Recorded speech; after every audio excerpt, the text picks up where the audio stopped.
Hi, I'm Rev Myron. I'm a minister through Pathways of Light, and I've been a Course in Miracles student for 40 years now. What I've been doing this year, as I've done before, is to go through the lessons, asking Jesus for clarity, and then writing whatever comes to me, and that's what I'm sharing with you today. So let's get started. We're on lesson 21. I am determined to see things differently. The idea for today is obviously a continuation and extension of the preceding one. This time, however, specific mind-searching periods are necessary. In addition to applying the idea to particular situations as they may arise, 5 practice periods are urged, allowing a full minute for each. As you can see, Jesus is slowly getting us used to spending more time with our lessons. When I first started the lessons, it seemed that these lessons were intrusive on my day. I was working and sometimes I couldn't stop and do them. I also felt guilty when I failed to do the lessons. All of this was resistance, but I didn't see it that way at first. Even the guilt is resistance.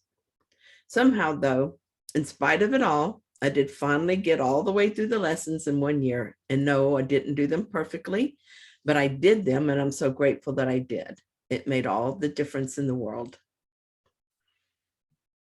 So, anger. In paragraph 2, the practice periods, begin by repeating the idea to yourself. Then close your eyes and search your mind carefully for situations, past, present, or anticipated, that arouse anger in you. The anger may take the form of any reaction ranging from mild irritation to rage. The degree of the emotion you experience does not matter. You may become increasingly aware that a slight twinge of annoyance is nothing but a veil drawn over intense fury. This is a lesson that has that familiar statement that a slight twinge of annoyance is nothing but a veil drawn over intense fury. Maybe you get that, and maybe not.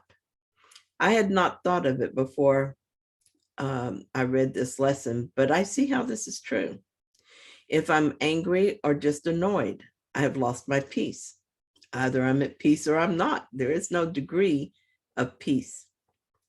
And if I'm just a little annoyed at someone, I have pushed them away from me, figuratively speaking, and I'm not seeing the other person as part of me, and thus I'm choosing to believe in and reinforce the idea of separation. So it matters not the degree of the emotion. We are one or we are not. If I see myself as separate in any way from one person, the sonship is not whole. We are not, in my mind, one, and I will suffer for that.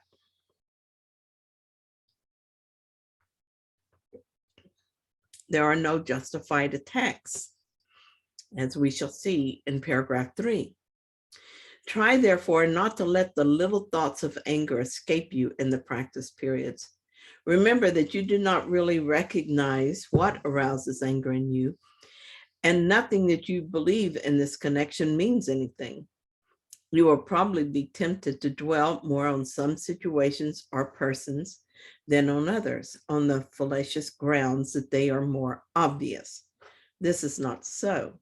It is merely an example of the belief that some forms of attack are more justified than others.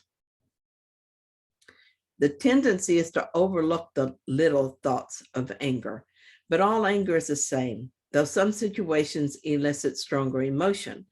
But no matter how intense the emotion, it is still anger, none greater or lesser. Second, we don't recognize what has caused the anger. For instance, I might think that the plumber from the other day caused my anger, but all anger has the same cause. We feel guilty for separating from God and need someone to blame it on. So we use these people in our dream for that purpose. I could just as easily have seen the plumber as innocent and normally would have. But in that moment, I was using him to project onto, and so the anger seemed justified. This is why I typically always turn my thoughts inward when I'm tempted to look for the cause in the world. In this way, each upset becomes an opportunity to heal my mind of another belief. Our practice. As you search your mind for all the forms in which attack thoughts present themselves, hold each one in mind while you tell yourself, I am determined to see blank, and name the person, differently. I am determined to see blank and specify the situation differently. Paragraph 5, try to be as specific as possible. You may, for example, focus your anger on a particular attribute of a particular person, believing that the anger is limited to this aspect. If your perception is suffering from this form of distortion, say, I am determined to see blank and specify the attribute in blank, name of person, differently. It may seem like we're not doing very much with this simple process, but we are instructing our minds as to what to believe. In several places, Jesus tells us to instruct our mind, such as he does in this one from lesson 91. Faith goes to what you want and you instruct your mind accordingly. Our mind is our servant. It does what we tell it to do. We have not done a very good job of instructing it in the past, but now we can instruct it in a new way. These lessons are a perfect way to do this reprogramming of our minds. Thanks so much for watching my video. If you found it helpful, then please like it and subscribe.